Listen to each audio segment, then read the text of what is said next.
Shalom, kembali lagi dalam program Sekolah Sahabat 5 menit bersama GMAHK Menteng Jakarta. Program ini kembali hadir untuk memastikan jantung kerohanian kita untuk tetap berdetak.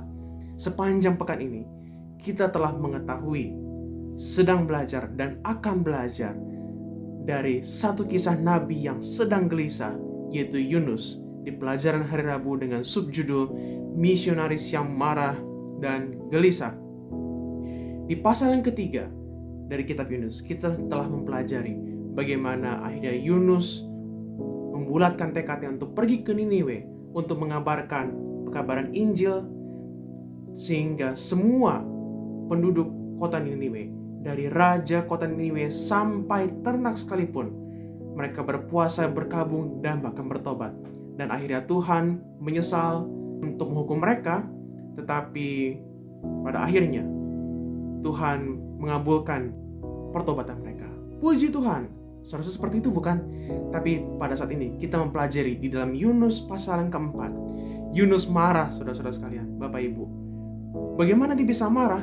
Kita harus mempelajari dari Alkitab kita di dalam Yunus 4 ayat 1 sampai 11. Jadi saya mengajak kita semua untuk membuka Alkitab kita di dalam Yunus 4 ayat 1 sampai 11. Di ayat yang pertama sampai ayat yang ketiga, Yunus sangat marah kepada Tuhan. Tuhan, kenapa? Kenapa kok pada akhirnya Niniwe itu tidak dihukum? Tapi pada akhirnya di ayat yang keempat Tuhan berfirman, layakkah engkau marah? Wah, luar biasa. Luar biasa. Jadi pada akhirnya walaupun Yunus itu marah, bertolak belakang dengan Tuhan, tapi Tuhan masih mau bernegosiasi, mau mengayomi Yunus dengan berkata-kata dan bahkan bertanya, layakkah engkau marah? Dan pada akhirnya di ayat 5 sampai seterusnya kita tahu bahwa Yunus pergi keluar kota, habis itu dia duduk di tengah padang gurun ataupun di tengah-tengah jalan yang tidak ada orang, sehingga pada akhirnya Tuhan berfirman untuk menumbuhkan pohon jarak di situ, dan akhirnya tumbuh, tapi besokannya mati pohon jarak tersebut, dan di situ pun Yunus marah. Dan pada akhirnya kita belajar di ayat yang ke-10 sampai yang ke-11. Saya akan bacakan.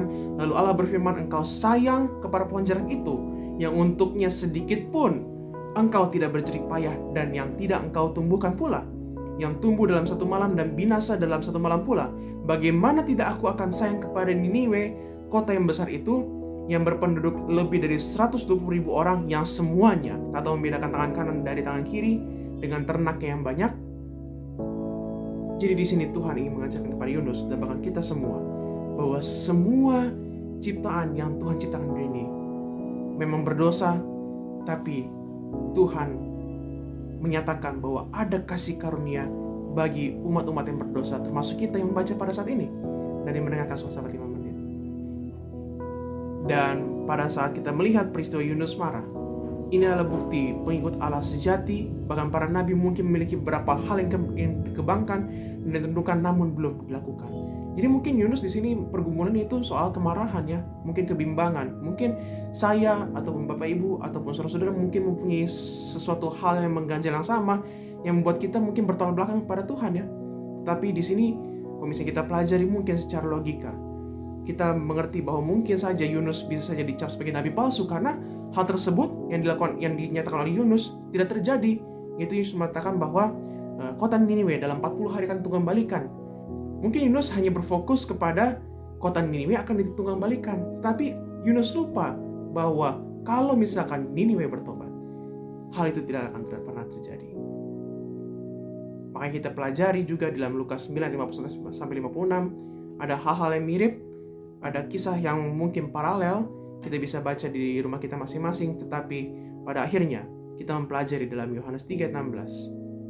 Ini ayat kesukaan kita semua ya. Karena begitu besar kasih Allah akan dunia ini, sehingga ia telah mengaruniakan anak yang tunggal, supaya setiap orang yang percaya kepadanya tidak binasa, melainkan beroleh hidup yang kekal. Atau seperti yang juga Allah katakan dalam Yunus 4 ayat 11. Bagaimana tidak aku akan sayang kepada Niniwe, kota yang besar itu, yang berpenduduk lebih dari 120.000 orang, yang semuanya tak tahu membedakan tangan kanan dari tangan kiri, dengan ternaknya yang banyak. Betapa bersyukurnya kita bahwa pada akhirnya Allah dan bukan diri kita sendiri adalah hakim utama dari hati, pikiran, dan motif. Sampai bertemu di pelajaran Sekolah Sahabat 5 menit selanjutnya. Pastikan saudara-saudara, Bapak Ibu tetap terhubung dalam pelajaran Sekolah Sahabat 5 menit sepanjang pekan ini. Dan jangan lupa untuk share, like kepada semua teman-teman ataupun saudara-saudara yang membutuhkan. Sampai bertemu di kesempatan selanjutnya. Tuhan Yesus memberkati.